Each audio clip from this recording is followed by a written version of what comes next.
Center, Los Angeles. Grizzlies star Ja Morant returns to the court for the first time this season. Wait until you see what he did. Top team in the East heads west. Jason Tatum and the Celtics trying to take down Steph Curry's Warriors by the Bay. A lot of threes in San Francisco. Plus, with the Jets' postseason hopes dashed, Aaron Rodgers clarifies his return plans. Will we see him again this season on SportsCenter? Reverse slam for Stewart. Oh, what a beautiful backhand by Marchenko. Merry Christmas, happy holidays to you. Welcome to SportsCenter along with Steven Nelson. I'm Stan Barrett. While you might be getting ready for a holiday break from your job, it's time to get back to work for Ja Morant with the Grizzlies. That's because Memphis has been getting worked without its star. 6-19 stand during Morant's 25-game suspension, which officially ended this week, clearing the way and setting the stage for Tuesday's jaw-dropping debut. Shouts to Angel in the newsroom for that reference. Grizzlies on a 5-game skid. The Pelicans have won 4 straight. Ja and Zion, top 2 picks from 2019, squaring off. Grizzlies up 2 in the second quarter. And Ja got to get to the hole. That was what he was doing all night. Didn't have the jumper, didn't have the conditioning. He had 7 points and 3 assists in the first half. Pelicans up 4. Brandon Ingram drives and slams it down. Underlay, mommy. B.I. Oh! What's happening now? It was a 6-point lead for New Orleans at that point, and then C.J. McCollum going to work on Ja. One of his 6 3-pointers. Pelicans would outscore the Grizz 39-16 in the second quarter, up 19 at the break. To the third quarter we go. 11-point advantage for New Orleans. Morant drives, floats one, kisses it off the glass, and won. 8-point game. About a minute later, Morant drives and spins it around Jonas Valanciunas. Another and one. It's cut to 7 after the free throw. Back to a 9-point game. Turned over. Pels pushing the pace. Zion with the boot. Now he had 13 points but struggled with foul trouble. Those 2 emphatic and in highlight fashion. Later in the third quarter, Grizzlies down 10. Ja trying to keep the team in it. He had 22 or assisted on 22. The Grizzlies 36 points in the third quarter. It'd be a 10-point game going to the fourth. Under 5 to play. Down to 2. Ingram in the mid-range. Bane gets dropped. And B.I. hits the jumper. 34 points. A team high for B.I. Somebody clean that up. Bane saying, get the Swiffer out here. It wasn't me. It was the floor. Now Jaren Jackson Jr. near corner. That's a triple. Back to a 3-point game. After free throws, we're tied at 109. Less than a minute and a half left. Morant gets into the paint. The floater. Another one good. Memphis has the lead. Next Pelicans possession. Zion drives. No good. Valanciunas is there. He had 22 and 14. Ties the game at 111. Next Grizzlies possession. A minute left. Morant again. A circus play. Play continues. Pelicans pushing it up. And again, we're tied. Just like that at 113 as it was Herb Jones going the other way. Under 20 seconds to go. C.J. McCollum. Wide open 3. No. Rebounded. Timeout call by Memphis. What play will they run? Who's going to have the ball? You wonder. Ja Morant at the horn. Wow. As time expires, he wins it for Memphis. Teammates loving it. Pop's loving it. Here's how it sounded on Grizzlies radio. Jones waits beyond the 3-point line. 4 seconds. 3 seconds. Morant into the lane. Spins. Hangs. Floats. It's good! Zero's on the clock. Morant wins the game in his return. Morant would finish with 34, 8 and 6. What a return.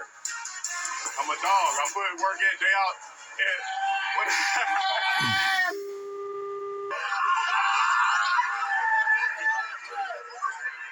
I've been putting work in, man. I ain't played a game in 8 months. Had a lot of time, learn myself. A lot of hard days, where I went through it. But, basketball is, my life, what I love, therapeutic for me. And I'm just, excited to be back. They're my guys, my brothers. We put in the work together. Hard practices, light practices, treatment, flights. We spent a lot of time together through this process. They helped me out a lot. And just saying positive things to me, told me, stay true, keep working. And, it shows right there with them, believing in me. And it shows, how excited everybody is for me to be back. I really didn't want Coach to call the timeout. That's why I told him, yeah, that's the play I wanted to run right there. They believe in me. I actually wanted to go to trip in the post. They told me no, so I had to deliver for them. Yes, sir. Hey, happy birthday, Mom. I'm on the way home.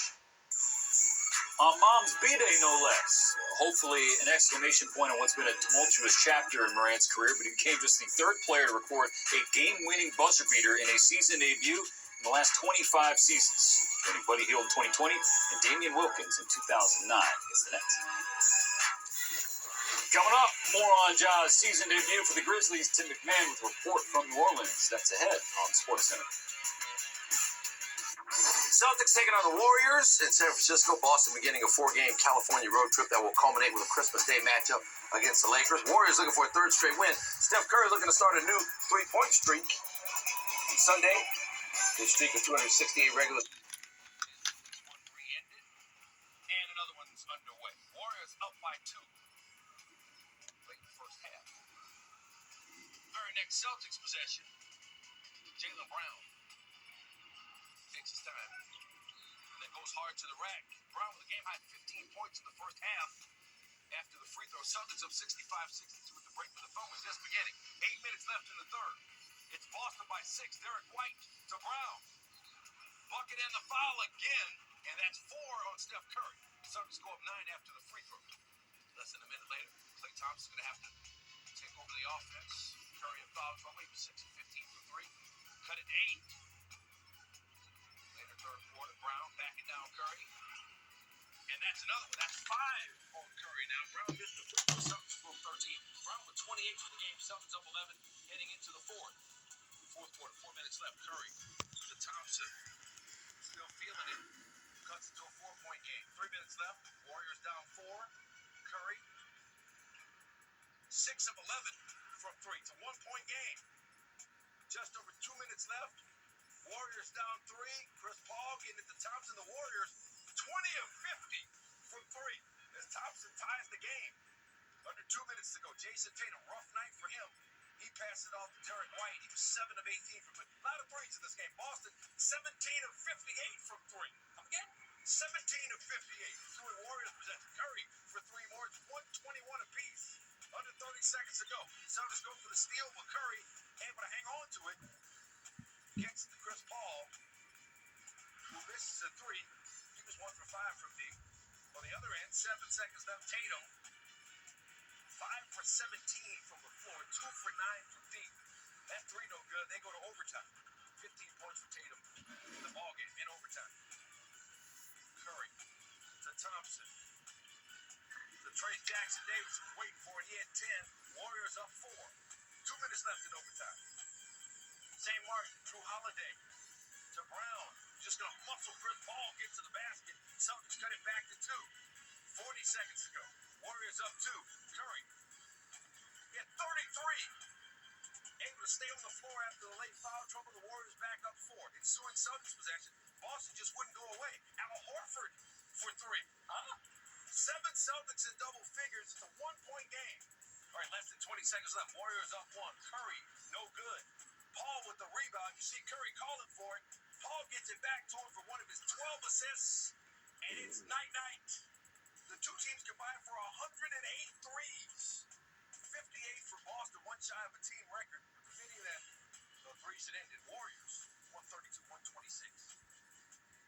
Everybody stay ready. And the way that our season's gone, you never really know how it's going to look. Every night's a little different. And, we've lost leads, but the way we dug deep tonight is a big morale booster. Now you got to capitalize off of it. When you play against a team like that, as much as you focus on their stars, the margins are important. So we lost the lead in transition, some offensive rebound. I thought we got great looks the entire night, and just didn't make them. A lot of guys really stepped up and helped us get this game, and it feels like this might be the one we need. Right, this could be the game that kind of helps right the ship, and hopefully we can settle in now and really get some momentum. Good job by Curry settling in after he got that fifth foul.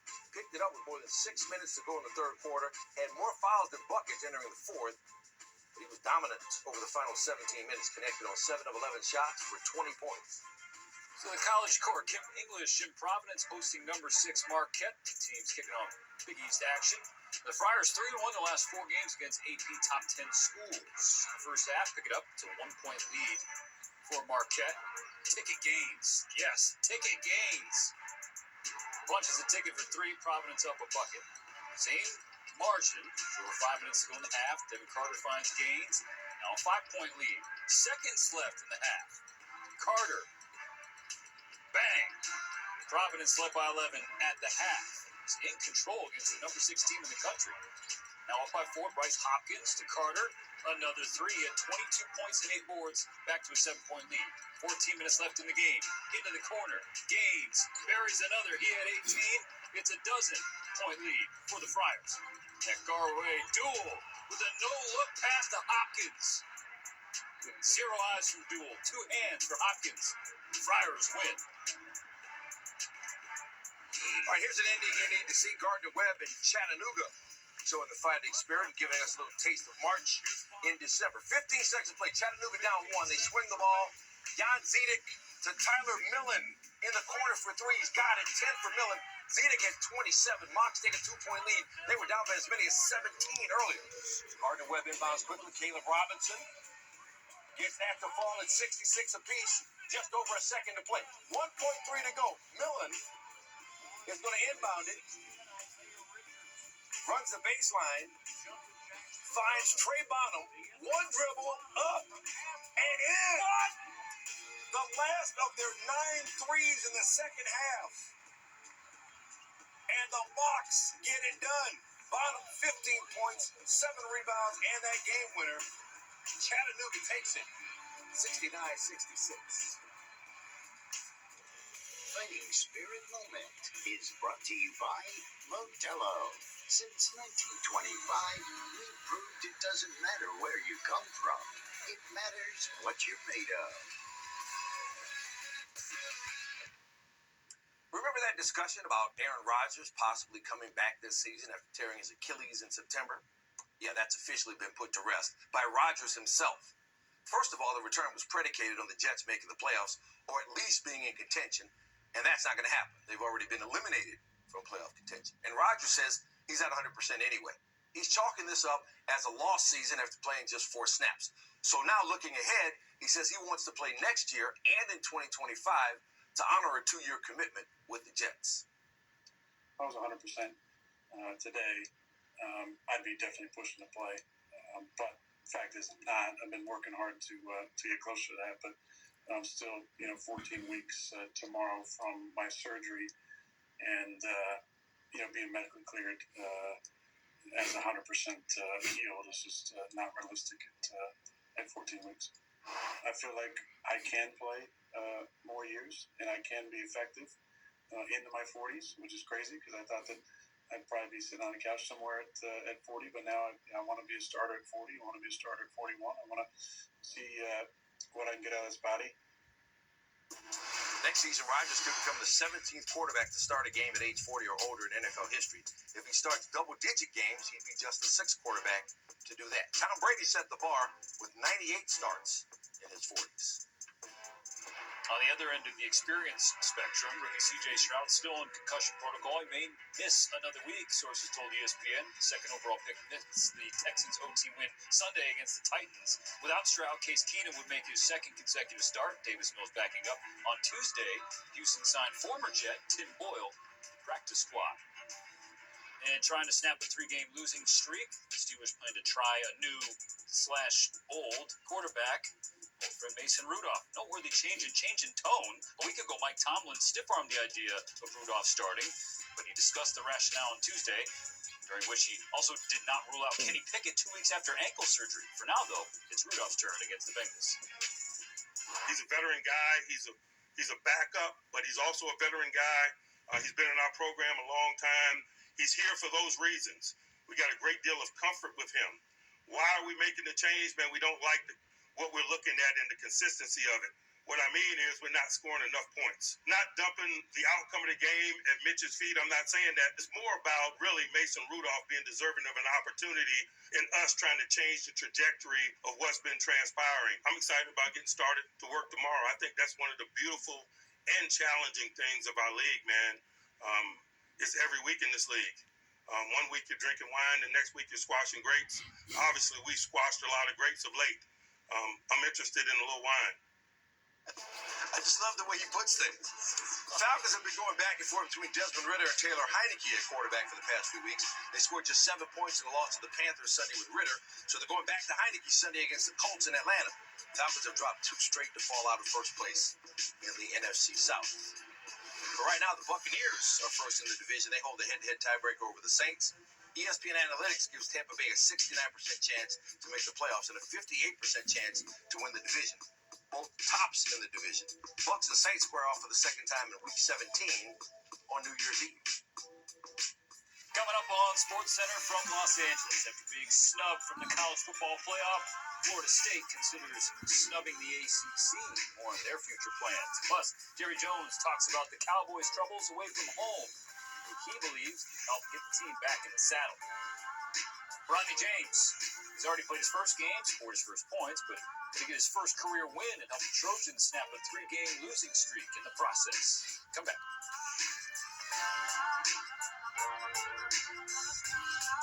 All thanks, June. Peace out. Have a good day.